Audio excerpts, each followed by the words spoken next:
श्री परम पूज्य महाराज जी के सत्संग सुनने के लिए चैनल को सब्सक्राइब करें। महाराज जी, समस्त वेद पुराण उपनिषदों का सार क्या है तथा भगवत प्राप्ति की इच्छा रखने वाले साधक को ज्ञान की प्राप्ति कैसे हो? क्या वो वेद पुराण उपनिषदों का अध्ययन मनन करें या गुरु द्वारा उपदेशित मार्ग का अनुसरण करें? पहला प्रश्न है, समस्त शास्त्रों का लक्ष्य क्या है? समस्त शास्त्रों का लक्ष्य है देहाभिमान का नाश करके ब्रह्म तत्व में स्थित हो जाना। ब्रह्म तत्व क्या है? अपनी आत्मा, अपने आत्म स्वरूप में स्थित हो जाना। स्थूल शरीर, सूक्ष्म शरीर, कारण शरीर, तीनों शरीरों के राग का त्यागी ही आत्म स्वरूप में स्थित हो सकता है। जो तीनों शरीरों का देहाभिमानी जीव है, त्रिगुण माया में भ्रमित होता है, स्वरूप में नहीं। स्वरूप ही वेद शास्त्र उपनिषद में लक्ष्य है, आत्मस्वरूप। उसे ही कहा गया है ब्रह्म। भक्त जन कहते हैं भगवान, योगी जन कहते हैं परमात्मा। अब उसकी ज्ञान प्राप्ति का उपाय बिना सदगुरुदेव के नहीं। नायम आत्मा प्रवचनेन लभ्या न मेधया न बहुना श्रुतेन।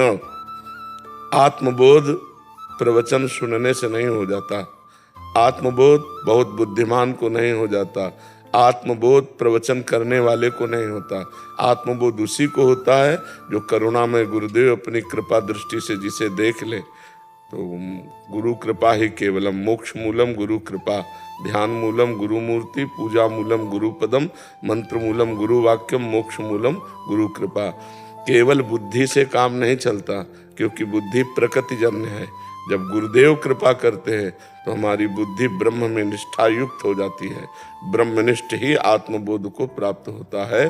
तो गुरु कृपा के बिना चाहे शिव विरंच सम होई, गुरु बिनु भव निधि तरह न कोई। ऐसा कभी भ्रम न पाल ले कि हम उपनिषद पढ़कर तत्वज्ञानी हो जाएंगे या वेद पुराण पढ़ करके हम विद्वान होकर भगवत तत्व के ज्ञाता हो जाएंगे। इसमें अहंकार बना रहेगा और गुरु के चरणों की धूल जब माथे पर रखते हैं तो अहंकार नष्ट हो जाता है, तभी तत्वबोध होता है। रहु गणित तत्तपसा न याति न चेज्जया न निरूपणात् गृहाद्वा न छंदसा नैव जलाग्नि सूर्यो बिना महत्पाद रजोभिषेकम। रहुगण को उपदेश देते हुए जड़ भरत जी महाराज कहते हैं, रहुगण ये सूर्य चंद्र अग्नि वायु की उपासना से तत्वबोध नहीं होता। ये गृहस्थ धर्म के पालन से भी नहीं होता। ये वेदों के स्वाध्याय न छंदसा, ये वेदों के स्वाध्याय से भी नहीं होता। कैसे होता है? बोले जो ब्रह्मबोध महापुरुष हैं उनकी चरण रज का सेवन करने से, बिना महत्पाद रजोभिषेकम। जो महापुरुष जन हैं उनकी चरण रज का जब तक अभिषेक नहीं होगा तब तक तत्व ज्ञान विशुद्ध नहीं होगा। महापुरुषों की कृपा, गुरुदेव की कृपा से ही तत्व ज्ञान। न छंदसा नैव जलाग्नि सूर्यो बिना महत्पाद रजोभिषेकम। तो समझ में आया आपके? शास्त्रों का लक्ष्य है कि हम गुरुदेव का चरण का आश्रय लेकर के फिर उनकी कृपा से शास्त्रों के रहस्य को समझ पाएंगे। शास्त्र ऐसे वर्णन करते हैं, पूर्व जाना चाहिए, छोड़ दिया। अब पूर्व से उत्तर मुड़ना है, ये अनुभवी महापुरुष तुम्हें बताएगा। कितना मुड़ना, फिर पूर्व जाना है। शास्त्र ने पूरा बोल दिया, टोटल पूर्व जाना है, लेकिन बीच में कितने मोड़ हैं जो जा चुका है वो बताएगा कि यहाँ से पूर्व के बाद इतना उत्तर मुड़ना है, फिर इतना फिर पूर्व जाना है, फिर इतना दक्षिण मुड़ना है। तो ऐसे ही परमार्थ का जो मार्ग है वो बड़ा गूढ़ है। केवल पढ़ लेने से, शब्दार्थ पढ़ लेने से नहीं, उसका रहस्यार्थ क्या है वो तो गुरुजनों से ही समझ में आएगा।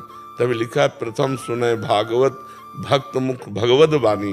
किसी भगवत प्रेमी महात्मा के मुख से भगवान के तत्व की चर्चा सुने पहले और उसे गुने और उनके चरण रज की सेवा करे तो बात बने। चरण रज सेवा का तात्पर्य होता है अहंकार मिट जाना।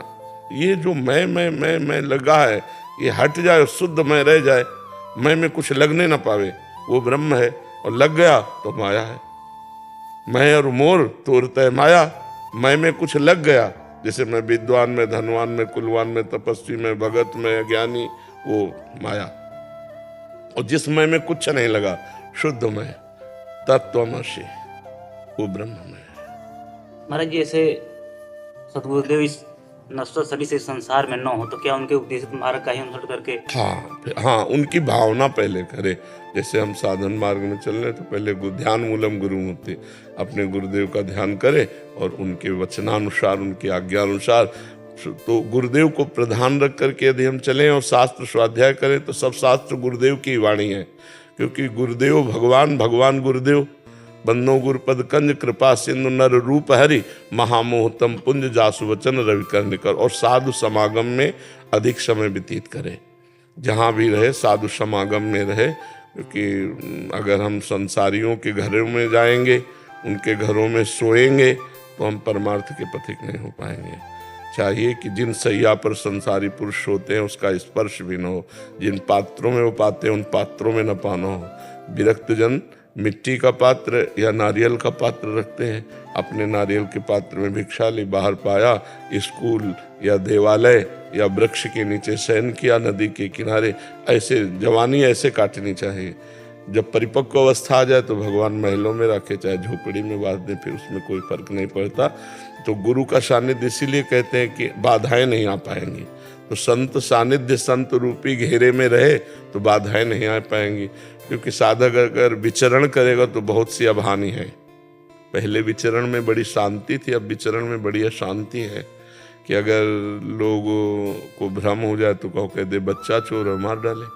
तो विचरण का समय नहीं, संत समागम के घेरे में रहो और खूब भगवत चिंतन परायण रहो। अंदर का चिंतन संसार का न होने पावे, सब शास्त्रों का लक्ष्य यही है। हमारा जो देहाभिमान जनित चिंतन होता है, 5 ज्ञान इंद्रियां मन के सहित विषयों में विचरण करते हैं, उनको हम हटा करके परमात्मा में लगाएं। शब्द स्पर्श रूप रसगंध का त्यागी ही तत्वज्ञानी होता है। जो शब्द स्पर्श रूप रसगंध का भोगता होता है वो देहाभिमानी होता है। तो बहुत सावधानी पूर्वक जीवन काटिए, क्योंकि बहुत खतरा है। अब धर्म से चलना, जिनसे हम भिक्षा लेंगे वो धर्म से चलना जानते नहीं, तो वो भिक्षा जाके हमको भी तो अधर्म में प्रेरित करेगी। बड़ी समस्या है साधुता के लिए, क्योंकि जैसा हम अन्न खाएंगे वैसा मन बनेगा, जैसा हम पानी पिएंगे वैसी वाणी बनेगी, जैसा संग करेंगे वैसा रंग चढ़ेगा। तो बहुत कठिन है। अब घर गृहस्थी के लोग पवित्रता, संध्या बंदन ये सब भूल रहे। कौन गृहस्थ 4 बजे उठकर संध्या करता है? प्रातःकालीन संध्या वेला कोई बिरला करता होगा, बिरला। अपने गृहस्थ धर्म का आचरण नहीं जानते। तो हम विरक्त तो गृहस्थों के आश्रित ही है ना। वस्त्र, भोजन व्यवस्था हमारी तो गृहस्थों से ही तो चलती है। अगर वो धर्मयुक्त नहीं रहेंगे तो हम धर्मयुक्त कहाँ से हो जाएंगे? तुम्हारी बुद्धि भ्रष्ट है तो हमारी बुद्धि भ्रष्ट हो ही जाएगी, क्योंकि हम आपका खाते हैं भाई, गृहस्थों से ही तो लेके खाते हैं। तो बहुत समस्या है। इस समय साधुता का निर्वाह कर पाना बहुत कठिन है। हाँ, बैलेंस बना के चलना बात अलग है कि भोगों का भी बैलेंस, समाज का बैलेंस, और थोड़ा बड़ा भजन साधन, बकाया कट्टरता पूर्वक अपने धर्म का निर्वाह करने के लिए हमारे पास जंगली फलमूल भी नहीं रह गए। जैसे नहीं कि साधु आत्मा जंगल के फलमूल खा के रहते थे, तो कहाँ जंगल है, कौन सा फलमूल है? तो ये समस्या आ रही है साधुता के लिए कि जैसे कोई सोचे कि हम जंगल के कंदमूल फल खा लें। आप सोच नहीं हो सकते, सोच नहीं हो सकते बाहर कहीं। अव्यवस्था बहुत बड़ी अव्यवस्था है विरक्त के लिए, और ऐसे संसार के भोगी पुरुषों के लिए तो कोई परेशानी नहीं है। लेकिन जैसे अपने लोगों ने पीछे जीवन काटा, तो अब काटने लायक समय नहीं रह गया। तो साधु समाज में रहो, काशी है, हरिद्वार है, ऋषिकेश है, जहाँ जैसा अनुकूल पड़े अपना एकांत रहो, संतों का समागम करो, गुरु जी के चरणों के आश्रित रहो, खूब नाम जप करो, मंत्र जप करो, इसी से तत्वबोध हो जाएगा। अब भ्रमण करने लायक समय नहीं रह गया कि आप पदयात्रा गांव-गांव भिक्षा मांग करके भ्रमण करें। उपहास करेंगे लोग साधुता, और ये तो धाम है तो यहाँ श्रद्धा है, नहीं तो बाहर श्रद्धा भी नहीं रह गई संतों के प्रति। उपहास करेंगे, उपहास करते हैं संतों का। जी राधे राधे दोस्तों, कैसे आप लोग? आशा करता हूँ आप लोग स्वस्थ होंगे और आप भी महाराज जी के प्रवचन सुन उनकी आध्यात्मिक मार्ग पर चलने की कोशिश करते होंगे।